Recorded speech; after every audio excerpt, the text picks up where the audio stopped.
Salut et bienvenue sur la chaîne en cette nouvelle année 2021. Je vous souhaite encore une très bonne année. Normalement on a jusqu'à février pour le faire. Donc théoriquement je suis dans les cases. Cette vidéo va parler d'informations, d'objectifs lecture, d'objectifs écriture, objectifs blog. Un peu tout ce que je vais essayer de faire durant cette année. Les nouvelles choses qu'il va y avoir, les arrêts, etc. etc. Et j'espère déjà qu'elle vous plaira et que vous saurez trouver votre compte. Côté blog, chronique, lecture. Alors en premier, j'ai décidé l'année dernière, je devais lire 96 bouquins. Donc cette année, j'ai décidé d'augmenter à 100 puisque j'en ai lu 104. Donc, on va essayer de s'y tenir. En 2, j'aimerais reprendre les interviews auteurs. En 3, reprendre les interviews blogueurs que j'avais commencé, enfin pas vraiment. J'aimerais 4, mettre à jour tout mon blog, donc l'index avec tous les romans que j'ai lus parce que j'en ai lu beaucoup. 5, j'aimerais être régulière sur les vidéos YouTube, mais ça va être compliqué. 6, j'aimerais diversifier le contenu du blog, donc en rajoutant les séries, les films, parce que j'en regarde énormément. Puis 7, m'éclater dans ce que je fais, toujours à essayer de découvrir plus ou moins tous les bouquins que j'ai pu acheter. Et 8, très important, je suis à peu près 260 bouquins dans ma pile à livres et j'aimerais descendre à 200. Voilà, au moins à 200 de ma pile à lire. Donc je vais try hard les mangas, les BD, tout en prenant du plaisir évidemment. Et écriture, parce que comme vous le savez, j'ai aussi un compte Insta, Twitter, Facebook pour l'écriture. YouTube, ça fait une chronique et écriture. Donc vous pouvez me retrouver sur mes réseaux sociaux. Donc c'est Sophie CSX auteur, que ce soit sur Twitter, Insta, Facebook. Voilà, c'est pareil. N'hésitez pas à m'y retrouver. Donc en premier, j'aimerais terminer ma romance de Noël qui s'intitule Boule de neige et chocolat chaud. Je ne vous en parlerai pas plus dans cette vidéo parce que je tiens un peu secret tout ce qui se passe et on ne sait pas ce que ça va donner. En 2, j'aimerais reprendre L'amour brille sous les toits et non pas sous les étoiles.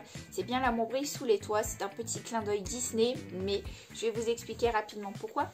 Donc c'est un roman c'est un speed dating post-apocalyptique moderne. C'est comme ça que je la situe parce qu'en fait il s'agit d'une histoire qui se déroule avec le confinement. Alors ne prenez pas peur, je n'en parle pas H24 dans le roman, j'en parle même très peu parce que c'est une histoire qui se veut assez légère, amusante, mais avec son côté de drame, mais pas à cause du confinement, parce que ça c'est qu'une situation de base qui a donné tout le roman.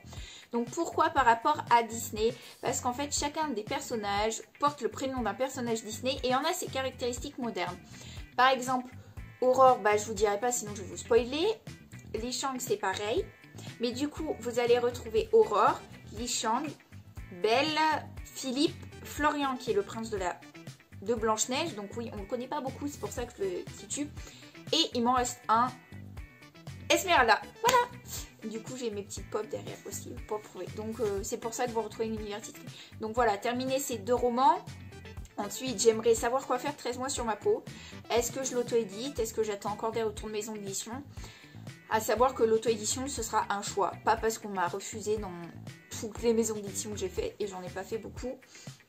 Mais ce sera un choix personnel parce que c'est vrai qu'avec le premier contrat signé, je me rendais compte qu'il y avait plein de choses qui n'allaient pas, qui ne me correspondaient pas. Et ce roman, avec les retours que j'ai eu des maisons d'édition, en fait, ils m'ont proposé de changer certains trucs. Mais si je change ces choses-là, en fait, l'essence même du roman, comment je le voulais construire, comment l'histoire était, et ça va tout changer. Donc pour moi c'est pas possible parce que du coup ça va changer toute la base du roman, tout comment c'était. À savoir que c'est une romance assez dramatique qui se veut sur un ton d'espoir. C'est assez routinier l'écriture des chapitres, mais j'essaie de mettre un peu plus dans l'émotion, etc. Voilà. Donc ça c'est les 3 objectifs écriture. Après si je peux commencer ma dark fantasy sur les sirènes avec un monde un peu post-apocalyptique, ce serait franchement cool parce que j'ai hâte d'écrire sur des thèmes beaucoup plus sombres parce que ça me correspond souvent pas mal. Mais bon, on verra ça. Donc voilà pour les objectifs écriture. Sinon là je vous fais une petite partie vie personnelle. Si jamais vous en foutez, vous pouvez passer jusqu'à la fin de la vidéo ou alors à la prochaine partie qui sera un bilan de mon année 2020. Du coup, vie personnelle, j'aimerais évoluer au niveau professionnel. Alors, à voir comment ça se passe, parce que pour l'instant, j'ai un travail, je m'y plais voilà, mais j'aimerais, c'est vrai, peut-être essayer de faire community manager ou des choses comme ça. À voir aussi pour peut-être trouver une formation qui me permettrait de m'impliquer plus dans le monde du livre. Mais à voir, tout ça n'est encore évidemment pas décidé. On verra dans l'année. Pour l'instant, voilà. Ensuite, c'est bien, qu'est-ce que je pourrais souhaiter? Peut-être quitter enfin le domicile familial. J'en ai pas vraiment envie. En plus, j'ai mes 4 bibliothèques. Je vois pas où je vais les foutre dans un 25 mètres carrés. Mais bon, pourquoi pas, à voir. Et sinon, bah, peut-être trouver la confiance en moi. Et être fière de ce que je fais pour une fois. Monter ma petite boutique de bracelets livresques, faire des aquarelles, des trucs comme ça. Voilà, après, pas grand chose de plus. J'ai jamais été trop fan des objectifs parce que de toute manière, je ne les tenais pas. Mais voilà. Et aller à Disney. Si ça c'est un objectif, retourner à Disney parce que je veux aller à Disney. Ça serait trop bien, voilà. Sinon, bah, côté vie personnelle, c'est à peu près tout. On passe à une partie du coup bilan 2020. Cette année 2020 a été pour de nombreuses personnes pas géniale.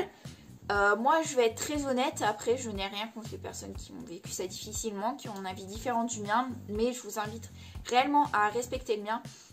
L'année a commencé... Bah, en fait, j'étais toujours en master, donc franchement, ça allait. Vu que bah, après, j'étais en télécours, quoi. Ça s'est bien passé. J'ai obtenu mon master de professeur des écoles.